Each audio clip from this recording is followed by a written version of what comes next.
ravie de vous retrouver aujourd'hui pour une nouvelle vidéo et aujourd'hui je vais commencer par vous parler de ma dernière lecture qui n'est autre que Ciao Bella de Serena Giuliano je crois, ou un truc dans le style. De toute façon je vous laisserai la couverture ici.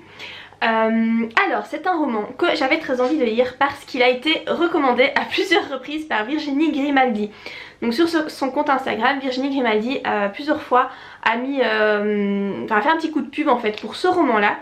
Et étant donné que j'adore Virginie Grimaldi, c'est une de mes autrices préférées, en tout cas, enfin ouais, je trouve que c'est, en tout cas dans les françaises, ça doit être, elle est vraiment dans mon top 5. Je me suis dit bah si elle a autant apprécié ce roman, c'est qu'il doit être sympa, donc j'avais très envie de le lire. Sans vraiment savoir qui était l'autrice. Finalement je me suis rendu compte que j'avais déjà lu les ouvrages, enfin un ouvrage de cette autrice là. Et c'est, enfin voilà, c'est assez comique. Si vous voulez, Serena, c'est à la base, elle est blogueuse. Donc elle a créé un blog il y a plusieurs années. Je ne sais plus très bien comment ça s'appelait, Wonder Mom ou je ne sais plus trop. Mais en fait il se trouve que moi il y a quelques années, plus ou moins en même temps, j'avais décidé de créer aussi un blog traitant de la maternité. Et j'avais découvert ce blog là aussi avec le blog Maman Bavarde, et Virginie Grimaldi, je pense qu'elle avait aussi un blog. Et je les suivais et en fait j'essayais de faire un petit peu comme elle pour essayer d'avoir un petit peu de succès.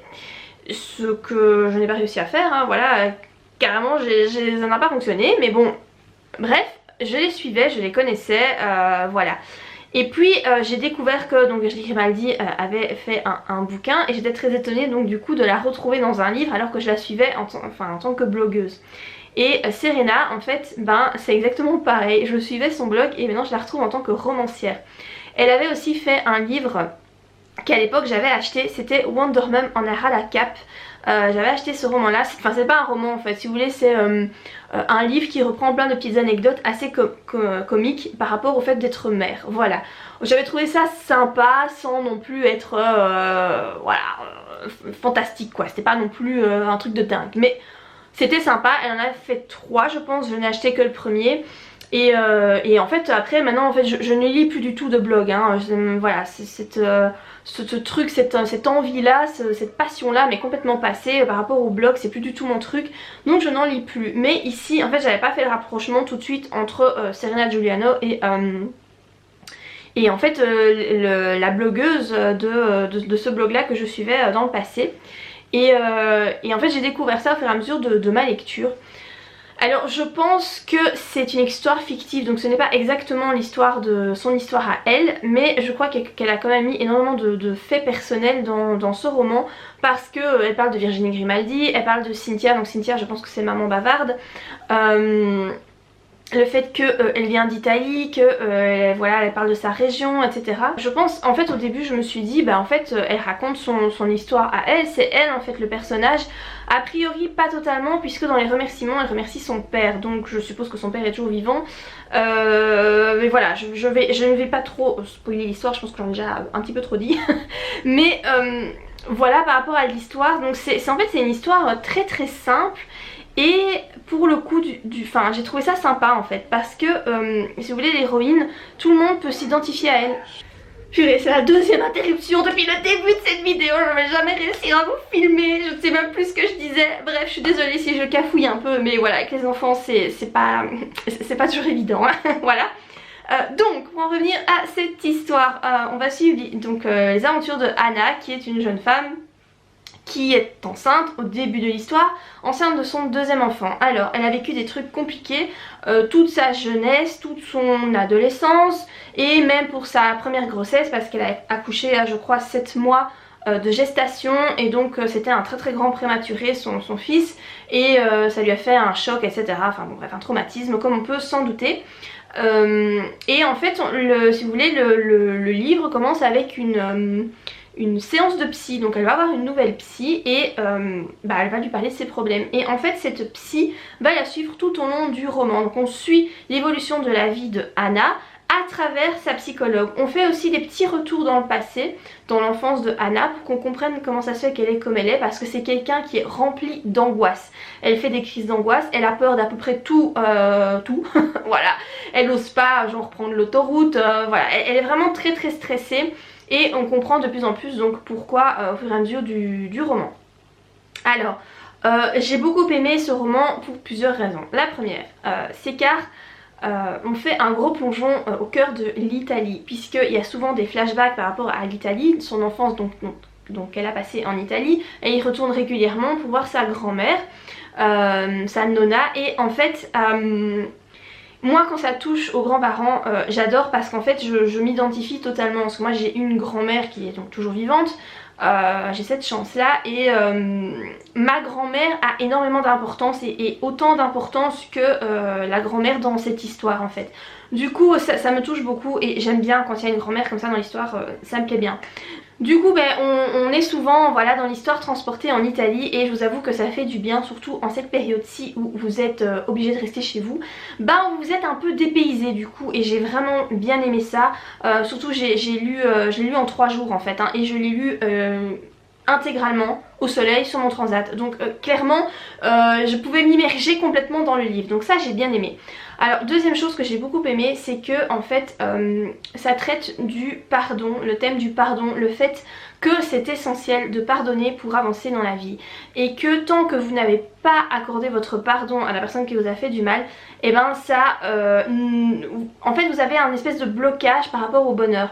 Vous ne pouvez pas être complètement heureux si vous n'arrivez pas à pardonner. Alors on ne dit pas d'accepter les choses, d'accepter qu'on vous ait fait du mal, etc., mais simplement d'accorder votre pardon, et je crois vraiment très très fort en le pouvoir du pardon, vraiment, et je pense que tant qu'on n'est pas en accord avec soi, en accord avec ce pardon, qu'on n'arrive pas à l'octroyer, et ben il y a toujours des trucs qui n'iront pas dans notre vie, ça nous empêche d'avancer tout simplement. Et donc ça traite de ça, et c'est très très bien expliqué, très très bien amené en fait. Aussi le fait qu'il faut pardonner avant qu'il ne soit trop tard, parce que on n'est pas éternel, et parfois il y a des gens comme ça qui restent dans leur rancœur toute leur vie, entre autres par rapport à leurs parents, et c'est quand leurs parents sont morts qu'en fait ils sont bourrés de regrets parce qu'ils n'ont pas pu parler à leurs parents, accorder leur pardon à leurs parents, ou ce genre de trucs. Donc ça c'est vraiment, je trouve, un thème qui est très très important, qui est bien développé ici, et qui moi m'a vraiment très très fort touchée. Je trouve que ce roman vraiment il est rempli d'espoir, parce que clairement au début du livre l'héroïne Anna elle est pas bien du tout dans sa peau, dans sa tête, elle est vraiment très très mal en fait, et au fur et à mesure du roman on se rend compte qu'en mettant des petites choses en place au fur et à mesure du temps, elle parvient à toujours vaincre un peu plus ses angoisses, à aller un peu plus loin, et donc à accéder un peu plus au bonheur. Ça traite aussi du fait que c'est vraiment con de s'enfermer dans un boulot qu'on n'aime pas, que c'est vraiment perdre du temps, et qu'il y a moyen, si on veut, de faire autre chose, que c'est pas le fait d'être salarié n'est pas une fin en soi, et qu'il y a moyen d'arriver à faire autre chose.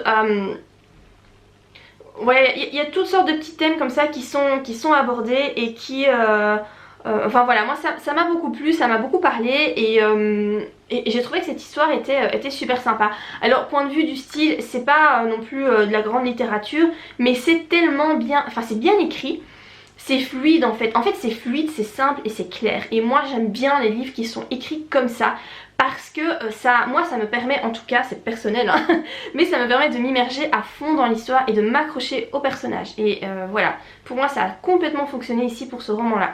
Donc je vous le conseille, si vous aimez tout ce qui est feel good, ce roman là je vous le conseille vraiment, parce qu'il est super cool. Alors je passe à un autre sujet dont j'avais envie de vous parler. Dans la vidéo précédente je vous parlais des vies antérieures. Écoutez, je vais continuer sur ma lancée, voilà, parce que je me suis dit que j'allais vous partager ça. Alors ça n'a pas trop à voir avec l'écriture, mais un petit peu quand même. Bernard Werber, ce nom vous dit sans doute quelque chose. Bernard Werber qui est un écrivain hyper connu de best-seller, voilà, en général quand on est un petit peu dans le monde du livre on connaît Bernard Werber, voilà, on connaît ou qu'on n'aime pas ses romans, on sait qui il est. C'est donc un personnage qui écrit énormément de bouquins, qui fait des masterclass, qui donne des conférences, des cours, il est très très complet par rapport à, voilà, à tout ce qui touche à l'écriture. Et en fait j'ai découvert il y a quelques jours que, au-delà du fait qu'il était très compétent par rapport à tout ce qui était écriture, il s'intéressait aussi aux vies antérieures et à l'hypnose. Et j'étais hyper étonnée en fait J'ai découvert ça grâce à la chaîne de Lilou Massé. Donc Lilou Massé, c'est une dame qui interviewe un petit peu partout dans le monde des personnes qui ont un lien avec tout ce qui est développement personnel, ésotérisme, spiritualité, etc. Bon voilà, moi je m'intéresse très fort à tout ça, donc je la suis depuis très longtemps. Et puis là je vois qu'il y a une vidéo qui est prévue avec Bernard Werber. Alors c'était une vidéo qui allait être diffusée au matin, je pense de 10 à 11 h, un truc comme ça. Bon moi clairement je ne suis pas disponible à cette heure là, hein. Voilà, avec les gosses à la maison c'est pas possible. Donc je me suis dit c'est pas grave, je regarderai le replay parce qu'elle met les replays après en ligne. Et en fait j'ai découvert que Bernard Werber pratiquait l'hypnose et permettait comme ça aux personnes qui l'hypnotisent de retourner dans leur vie antérieure pour découvrir quelles étaient leurs vies antérieures. Et il fait l'exercice en fait, donc dans ce replay, je vous laisserai le lien en barre d'infos de cette vidéo. Dans ce replay en fait, il fait l'exercice en direct, donc vous pouvez le faire pour essayer de retourner dans votre vie, dans une de vos vies antérieures. Il fait aussi des spectacles où il fait ça à toute la salle en fait, il hypnotise toute la salle pour permettre aux gens de retourner dans leur vie antérieure. Et j'étais très étonnée parce que je ne pensais pas du tout que c'était quelqu'un qui pratiquait ce genre de choses. Je ne savais pas du tout qu'il avait un lien comme ça aussi étroit avec la spiritualité. Et ce que j'ai bien aimé c'est que donc, en tout cas dans cette vidéo, avant de pratiquer l'exercice, il explique un petit peu toutes ses croyances, voilà comment il en est venu là, etc. Et en fait je me rends compte que je partage exactement les mêmes croyances que lui. Voilà, complètement, je partage exactement les mêmes croyances et donc j'étais un peu sur le cul, voilà, parce que c'est vrai que moi j'ai des croyances un peu particulières et disons que des gens qui sont sur la même longueur d'onde que moi par rapport à tout ça, ça court pas les rues quoi, hein. C'est pas... je n'en connais pas beaucoup et en plus c'est pas non plus un sujet que vous amenez souvent quand vous rencontrez des gens parce que forcément on vous prend parfois un peu rapidement pour un illuminé. Donc j'étais très étonnée et donc ce petit exercice pour retourner dans la vie antérieure, je l'ai tenté avec cette vidéo là. Alors le problème c'est que dans la vidéo à un certain moment il y a une coupure en plein pendant l'exercice. Et du coup c'est un peu chiant parce que comme vous devez partir en hypnose, vous êtes un petit peu ailleurs et cette coupure fait en sorte que vous revenez un petit peu dans la réalité en fait. Et donc ça foire un peu le truc si vous voulez. Alors personnellement donc j'ai essayé de faire l'exercice. Alors j'étais pas hyper à l'aise parce que donc j'ai dû attendre que les enfants soient couchés parce qu'il faut pas être dérangé. Donc c'était le soir, j'étais toute seule forcément, donc j'avais ça en bas, dans la pièce du bas, avec les enfants qui dormaient en haut. Et j'étais un petit peu flippée parce que je me suis dit, sait-on jamais où je vais me rendre. S'il m'arrive un truc, je suis toute seule avec les enfants et personne ne pourra m'aider. Bon, j'étais un peu stressée. Du coup en fait moi ça m'a rien fait du tout et c'est pas la première fois qu'on essaye de m'hypnotiser en fait. C'est pas la première fois et en fait sur moi ça ne fonctionne pas. L'hypnose semble-t-il n'a pas d'effet sur moi. En tout cas ouais, c'est la troisième fois. Quelqu'un a déjà essayé de le faire en direct, donc face à moi ça n'a pas du tout fonctionné. Je l'ai une fois fait avec un exercice sur internet, donc avec une vidéo, ça n'a pas fonctionné. Et ici c'était la deuxième fois que j'essaie de faire un exercice en vidéo, ça n'a pas du tout fonctionné non plus. Je ne pars pas en fait, je sais pas comment expliquer mais je sais, j'ai conscience de contrôler toutes mes pensées. Alors or que l'hypnose, vous devez en général plus rien contrôler, c'est un peu comme un rêve, vous ne contrôlez pas, ici je contrôlais. Donc pour moi ça a été un flop.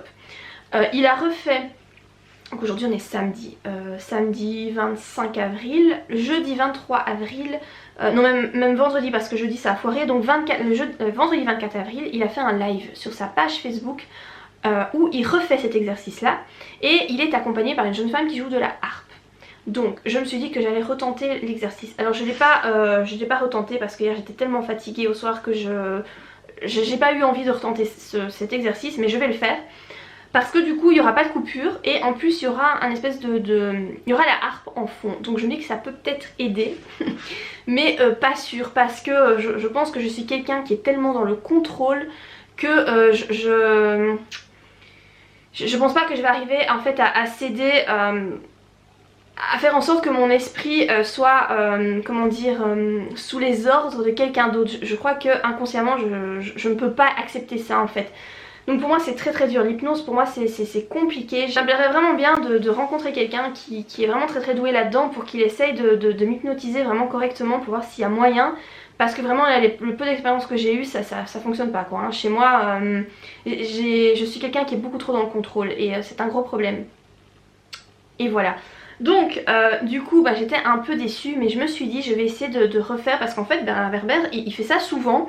Donc il s'auto-hypnotise, je sais pas trop comment on peut le dire, mais en tout cas il se fait l'exercice à lui-même et donc il part dans ses vies antérieures lui-même. Donc je me suis dit il suffit que je suive la marche à suivre qu'il nous a présentée et que je le fasse moi-même dans ma tête en fait, sans que quelqu'un m'hypnotise, mais que je le fasse de moi-même pour essayer de repartir en moi. Donc j'ai essayé de le faire 2 fois. Il y a une fois ça n'a rien donné et la deuxième fois en fait j'ai essayé de le faire ce matin après m'être réveillée parce que je me suis dit je suis un peu encore entre le rêve et l'éveil. Ça peut faciliter, alors effectivement ça a facilité un peu le truc parce que c'est vrai que là je me suis rendu compte que je ne contrôlais pas mes pensées. Donc il y a des images qui me sont venues dans la tête mais pas des images que je contrôlais. Je me suis pas dit que j'allais penser à ça si vous voulez. Donc j'ai voilà 2-3 images qui me sont venues. C'était pas aussi clair que lui quand il raconte ses voyages etc. Lui il carrément il parle avec comment dire il parle avec la personne qu'il était dans le passé quoi. Donc il dit qu'il a été un Atlante à un certain moment et qu'il a carrément parlé avec ce vieil homme qu'il voyait. Il savait que c'était lui, il lui a parlé, il s'est vu en tant que samouraï et tout. Enfin quand vous l'entendez franchement c'est génial, vous vous dites mais oui mais moi aussi je veux moi aussi je veux faire pareil, je veux savoir ce que j'étais. Et là voilà j'ai réussi à voir un truc mais c'est voilà pas assez précis si vous voulez, mais bon c'était la première fois donc c'est peut-être normal aussi.